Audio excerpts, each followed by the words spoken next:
Yo, di punggol at yun, nandito ngayon tayo sa ating reaction video na kung saan nandito tayo sa channel ni Pinas News Insider. At eto na nga, no, kakapasok lang Senado, sisibakin si Soto, kudita sa Senado, kumpirmado, Cayetano Marcoleta nanumpa na. At yun, palala lamang, ito ay ating reaction video lamang. Bahala na kayo kung maniniwala kayo, hindi. At yun, play na natin. Ito ang balita ngayon. Trending at pinag-uusapan ngayon sa mundo ng social media. Ang di umano'y balitang tunay talaga na ang lahat ay may hangganan. Ito ang matinding sigaw ng taong bayan sa mundo ng social media matapos ang tila pag-amin mismo di umano ni Senate President Tito Soto ayon sa nakalap nating source na siya ay maaring matanggal di umano sa pwesto bilang Senate President anumang. Dito nga mga kadipunggol, no, na kung talaga nga naniniwala ba kayo na tuluyan nga maaalis o matatanggal itong si Tito Soto, no, sa kanya nga pamumuno nga, no, dito, no, sa Senado. At yun, tuloy pa natin. Oras at mapapalitan sa pagka-Senate President at nangangamba at natatakot na mapapahiya lamang sa mata ng taong bayan. At Presidential Sister, Senator Amy Marcos, may nakakagulat na ibinunyag sa publiko na dapat malaman ng taong bayan. Pero bago ang lahat, kung bago ka pa lamang sa aming channel, please huwag kalimutang mag-like, subscribe at i-click ang notification bell para mas maging updated ka pa lalo sa lahat pa ng bagong video na i-upload namin. At eto na nga mga kababayan, ayon pa sa nakalap nating source online, Soto may plano para patalsikin ako bilang Senate President. Kinumpirma ni Senate President Tito Soto na nakatanggap siya ng impormasyon ngayong weekend tungkol sa umano'y planong patalsikin siya sa pwesto bilang pinuno ng Senado. Ayon kay Soto, may ilang individual umano na kumakausap at nanliligaw sa ilang senador upang suportahan ang naturang hakbang. Sa kabila ng umiinit na usapan, nananatili siyang kumpiyansa sa kanyang panunungkulan at sa tiwalang ibinibigay sa kanya ng kanyang mga kapwa senador. Gayunman, sinabi ni Soto na handa niyang iwan ang desisyon sa kolektibong pasya ng buong Senado kaugnay ng kanyang liderato. Unquote. Komento pa ng maraming Pilipino online, dapat si Cayetano ang ipalit o kundi si Marcoleta para Dito nga, no, payag ba kayo mga kadipunggol na si Marcoleta o si Cayetano ang ihalili bilang kapalit ni Soto kung sakaling matatanggal nga ito, no, sa pagkakaupo dito nga, no, sa Senado? Yan ang katanungan dyan, no, mga kadipunggol. At yun, tuloy pa natin. ibalik ang tiwala ng taong bayan sa Senado na siyang winalang hiya ni School Bukol at Pinky. Deserve mo yan, Soto. Dapat mapalitan ka na agad dyan sa pwesto mo. Tandaan mo na kung nakuha mo ng mabilisang paraan ang nasa sa iyo ngayon, ay siya ring biglaang mawawala sa iyo ng mabilisan. Hindi ka man lang aabot ng 2026, matatanggal ka na agad dyan sa pwesto mo dahil halatang klaro pa sa sikat ng araw na may pinoprotektahan ka at takot kayong malantad ang katotohanan. Ayan na. Umami na rin sa wakas si Itbulaga na siya ay masisibak sa pwesto. Deserve mo yan, School Bukol. Bumalik ka na lang sa Itbulaga. Hindi ka nararapat dyan sa pwesto dahil ang dapat dyan ay yung totoo para sa bayan at dapat abogadong may alam sa batas katulad ni Cayetano at Marcoleta. Kaya mas mabuti pang mag-resign ka na lang habang maaga pa. Huwag mo nang paabutin na magkudita pa o magrigodon. Mapapahiya. Senator Amy Marcos may nakakagulat na ibinunyag sa publiko na dapat malaman ng taong bayan. Ito naman, pag-usapan natin, ito si Tuta Soto. Hindi lang si Tuta Soto, pati yung mga iringan Grabe, no, Tuta Soto na ang tawag, no, kaya Senador Soto. At yun, tuloy pa natin. nagkakaroon po ng iringan dyan sa Senado kasi doon sa maanghang na sinabi ni Amy Marcos. Bigyan natin ng komentaryo. Pinalagaan ni Senate President Tito Soto ang pahayag ni Senadora Amy Marcos na hindi na siya umaasang may patutunguhan pa kung ipagpapatuloy ng Senado ang investigasyon sa flood control projects. Ang aligasyon ni Marcos, pinipigilan sila kapag umaakit na kay dating Speaker Martin Romualdez o mas mataas pa ang investigasyon. Okay. Hindi na daw naniniwala si Amy na meron pang mangyayari sa investigasyon dahil pinipigilan ng ibang senador pag nawag umabot kay Tambi.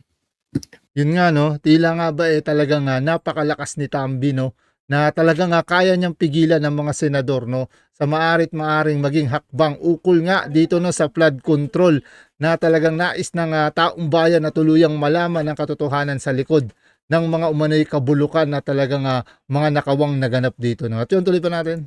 Wala na mangyayari sa investigasyon. Alam nyo, hindi lang naman si Amy nakakaramdam niyan. Di ba? Tama. Siguro, more than half of Filipino people, yan ang pakiramdam dyan sa Senado. Tito Soto, kaya ikaw, wag ka rin, isa ka pang matatampuhin eh. Lagyan natin kay Tito Soto. Wag ka rin matatampuhin. Nanak ka ng teteng. Ginawa mong noon time show, yung Senado ginawa mong Itbulaga. Oh, parang ginawa mong sex bomb dancer itong si Pinky. Grabe. Pinky Lacson. Yung blue ribbon, ginawa niyong pink ribbon.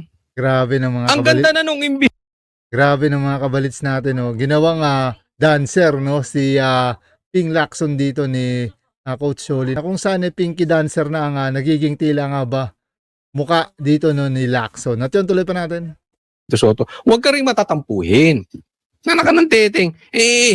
Ginawa mong noon time show, yung Senado ginawa mong Itbulaga. Oh, parang ginawa mong sex bomb dancer itong si Pinky Lacson. Yung blue ribbon, ginawa niyong pink ribbon. Ang ganda na nung investigasyon, hindi ka ba nahihiya? Ang ganda nung ginagawang investigasyon sa pamumuno ni Chis Escudero at saka ni Marcoleta. Nung pumasok kayo, nagkaloko-loko na. Doon nga, no, mga kadipunggol, na kung saan talagang yung investigasyon na yun talagang direkta at hinahanap na yung katotohanan sa likod nga ng mga anomalya na to. Subalit naging tila nga ba kengkuyan na ang naganap, no, sa mga ilang naging pangyayari ngayon sa nagiging imbestiga patungkol dito, no, sa flood control na to, no, na wala naman talagang nangyayari ngayon. At yun, tuloy pa natin. Nakastigo nyo ba? Nakastigo nyo si Tambaluslos. Tapos magagalit kayo sa sinabi ni Amy Marcos na walang na mangyayari sa investigasyon nyo dyan sa Senado dahil hinaharangan yung makarating kay Tambaluslos. Nagagalit sila. Sila nila Ping Lacson at mga kasamahan niyang mga pulpul din. Yun lang. Di ba? Nagagalit itong mga ito. Bakit hindi nyo tingnan yung record? Nakarating ba tayo kay Tambaluslos nung pumasok kayo ni Pinky Lacson? Ano kalalabasan mo niyan? Di tuta. Tuta Soto Yun lang. ni Romualdez. Yun na lang. Kasimple nun eh. Simula nung pumasok kayo na wala na kay Romualdez ang usapin. At hindi lang po si Amy yan. Halos karamihan ng Pilipino ganyan nararamdaman. Yeah. Sige nga. Itaas nyo nga kamay nyo dito. Sabihin nyo, hindi ako naniniwala sa sinasabi mo, Coach Oli. Maganda investigasyon ng Senado. O, lagay nyo rin. Hindi, oo. Yan talaga Kasi kung magbabasa ka, makikita mo talaga eh. Yung sinabi ni Amy, puso po. Hinanakit po yan ng mga Pilipino. Kung ayaw nyong napupuna yung mali ninyo, tingnan nyo resulta. Tanong ko sa iyo, Tuta Soto. Ni dumikit ba tayo? Kahit dumikit man lang sa investigasyon kay Romualdez. Hindi ko na nga sinasabing pinaimbestigahan mo ba si Romualdez? Hindi na. Dumikit lang ba tayo? Kahit konti. Ang layo na natin kay Romualdez eh. Yun lang. Diba? O, tapos, pag nahuhuli kayo, gagalit kayo. Boss, na hindi na siya umaasang may patutunguhan pa ng Vice Chairperson ng Ulit. nauna nang sinabi, taas pa ang investigasyon. Imposible, ayon kay Soto, sabay tawag sa bintang na imbento. Nauna nang sinabi ni Senate Blue Ribbon Committee Chairman Panfilo Lacson na unfair. Unfair daw yung sinabi ni Senator Marcos. Unfair. Paano naging unfair? Nakarating ba kay Romualdez? Hindi. Untruthful. Paano untruthful? Napunta. Ang ebidensya, naghatid na ng pera. Mali-maletang pera sa Malacanang at sa bahay ni Romualdez. Hindi nyo inimbestigahan. Paano untruthful? Paano baseless ang accusations? Kasi, hindi nyo talaga pinarating doon. Ang katotohanan at walang basihan. Kaya palitan mo na yan. Hindi dapat chairman of Blue Ribbon Committee yan. Dapat yan, chairman of Pink Ribbon Committee. committee mo na yan eh. Nababoy. Mhm. Nababoy nyo ang Blue Ribbon. Ang alegasyon na ayaw na niyang patulan. Pinabulaanan din ito ng Vice Chairperson ng komite. Wala ako naririnig na pinagsasabihan na pag si Senator, pag tungkol kay Speaker Romualdez. Wala. Tanga! Mhm. Tanga rin to. Alam naman pagsabihan kayo, kayo mga senador. Kunwari ako si Romualdez, halika kayo, senador. Halika kayo. Huwag niyong paabutin sa akin. Ha? Ito isang maleta ng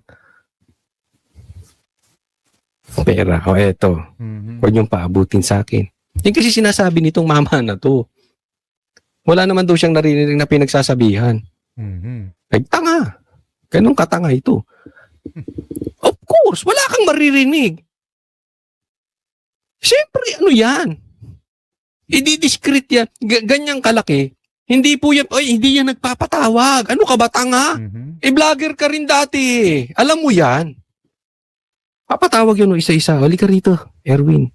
Mhm. Kunwari lang to. Kunwari, ano lang, parang reenactment. Okay, hindi ko sinasabing ganyan nangyari. Parang ganito. Ay, yung kapartido mo si Yap.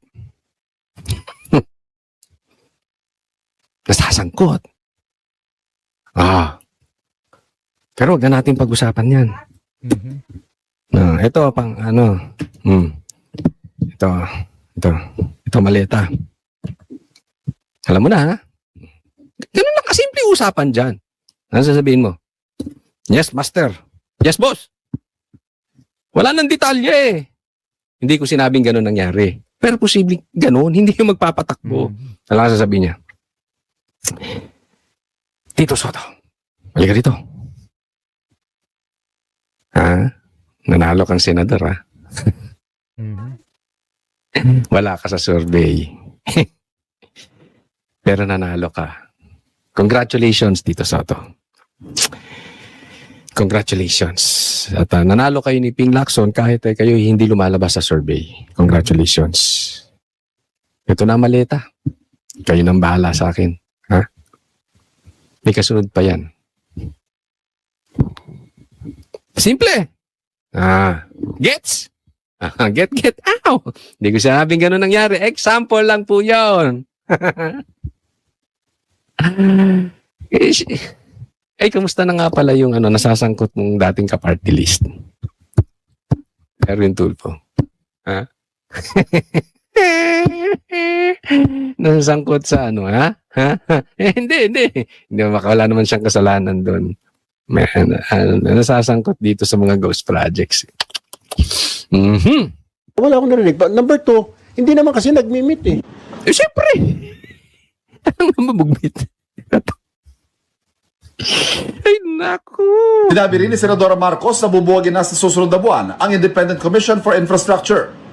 Hindi nagpakita ng ebidensya sa Senadora Marcos o nagdetalya sa kung paano niya nakuha ang impormasyon na pinabubulaanan ngayon ng palasyo. Kahit nga nagsipagbitaw na mga miyembro at ang chairman na lang ang natira, patuloy ang paghimok sa mga may impormasyon sa katiwalian na magsumbong sa komisyon. Wala po na pag-uusapan kung magkakaroon ng replacement, pero nagpapatuloy pa rin po ang ICI. Walang abiso sa kanila kung sila ay bubuwagin, kaya patuloy din po ang kanilang pag-iimbestiga. Wala ka naman talagang alam eh. Pag ang pag-uusapan patungkol sa Executive Department at kay Bongbong Marcos, wala kang alam, wala kang masabi.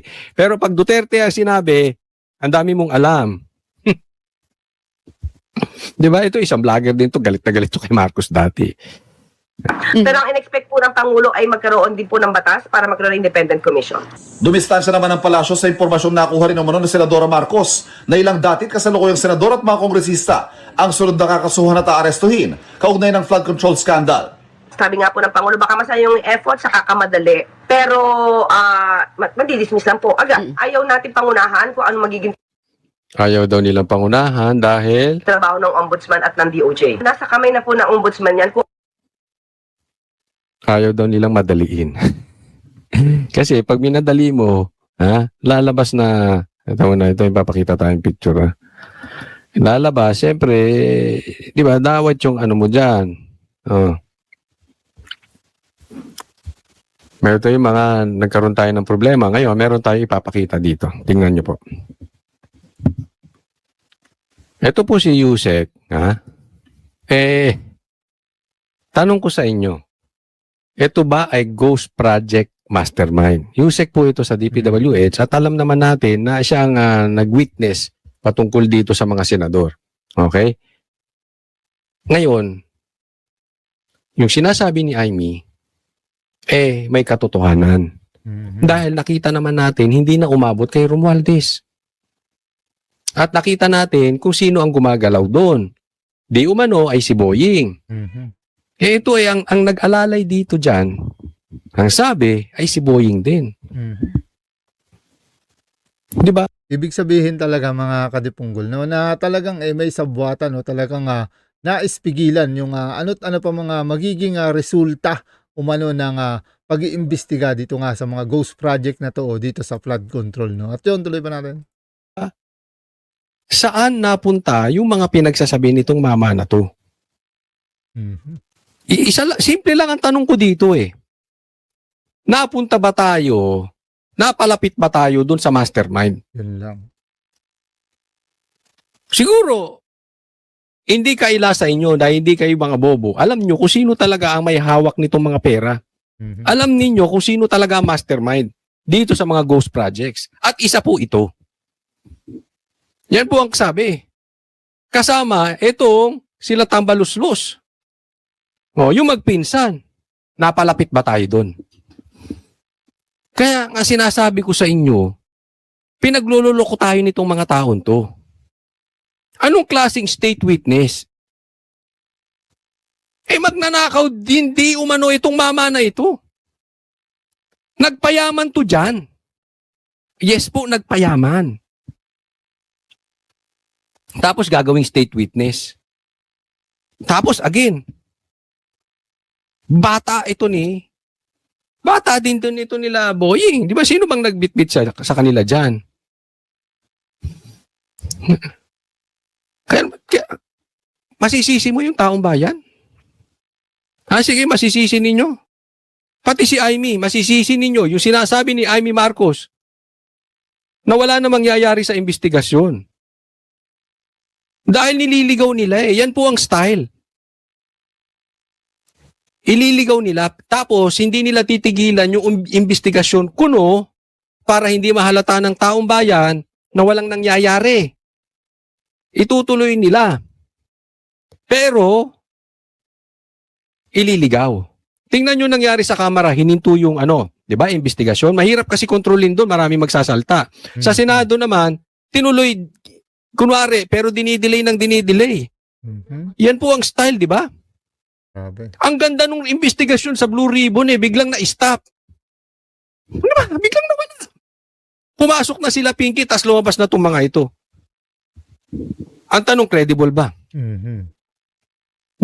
Tanong na lang natin. Hindi ba nagpakasasa sa yaman itong mga to? Hindi ba i-lifestyle check nyo yan? I-lifestyle check nyo ang anak nyan. Ako hindi magugulat kung napakaraming kabit na binabahay ito. Hindi po ako magugulat. Ako isa akin ano lang naman ito? Katotohanan lang. Realidad lang. Bakit nawala na tayo sa mastermind? Masterminds. Pinahihikot yung ulo natin mga ito Tapos magiging state witness, akalain mo. Ikaw na nagpakasasa ng pera ng taong bayan, hero ka pa. Yun lang. Baka mamaya, gawin ito parang si Risa, patayuan pa to ng rebulto. Di ba? Hindi credible to. Si Gutesa.